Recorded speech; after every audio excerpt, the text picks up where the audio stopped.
Hi friends, welcome back to my channel. ನಾನು ಇವತ್ತು ಜೋಳದ ರೊಟ್ಟಿ ಮಾಡ್ತಾ ಇದ್ದೀನಿ. 3 ಹಂಚು ಇಟ್ಕೊಂಡಿದ್ದೀನಿ. ಇಲ್ಲಿ ಇದು ನಂದು ಪ್ರೆಸ್ಸು.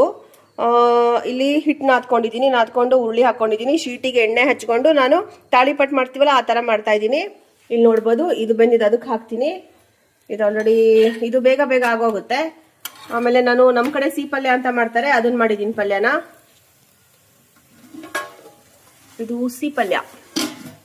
ಆಮೇಲೆ ಇಲ್ಲಿ ಸೌತೆಕಾಯಿ ಇದೆ. ಆಮೇಲೆ ಇಷ್ಟು ನಾದ್ಕೊಂಡು ಇಟ್ಕೊಂಡಿದ್ದೀನಿ. ಆಮೇಲೆ ಇನ್ನು ಸ್ವಲ್ಪ ನೀರು ಹಚ್ಕೊಂಡು ನಾದ್ಕೊಂಡು ಹಾಕಿದ್ದೀನಿ. ಅದು ಇದು ಬೆಂದಿದೆ, ಈಗ ತೆಗಿತಾ ಇದ್ದೀನಿ. ಇದನ್ನ ಉರಿ ಸಣ್ಣಕ್ಕೆ ಇಟ್ಕೋಬೇಕು, ಅವಾಗ ಚೆನ್ನಾಗಿ ಬರುತ್ತೆ. ಉರಿ ಜೋರು ಇಟ್ಕೊಂಡ್ರೆ ಅದು ಕಬ್ಬಿಣದ ಹಂಚಲ್ವಾ, ಬೇಗ ಹೊತ್ತು ಬಿಡುತ್ತೆ. 3 ಹಂಚು ಇಟ್ಕೊಂಡ್ರೆ ಬೇಗ ಆಗುತ್ತೆ. ನಾನು ಒಬ್ಬಳೇ ಇಟ್ಕೊಂಡು ಮಾಡ್ತಾ ಇದ್ದೀನ, ಸ್ವಲ್ಪ ಈಗ ಶೀಟಿಗೆ ಎಣ್ಣೆ ಹಾಕ್ಕೊತೀನಿ. ಈ ಥರ ಶೀಟಿಗೆ ಎಣ್ಣೆ ಹಾಕ್ಕೊತೀನಿ. ಈ ಶೀಟಿಗೂ ಎಣ್ಣೆ ಹಾಕ್ಕೊಂಡು ಪ್ರೆಸ್ ಮಾಡ್ತೀನಿ. ನಾನು ಆಯಿಲ್ದೇ ಚೆನ್ನಾಗಿ ತಿಕ್ಕಾಗಿ ಬರುತ್ತೆ, ಅದನ್ನೇ ತಗೊತೀನಿ ನಾನು. ಈಗ ಒಂದು 4-5 ಬೆಂದಿದೆ.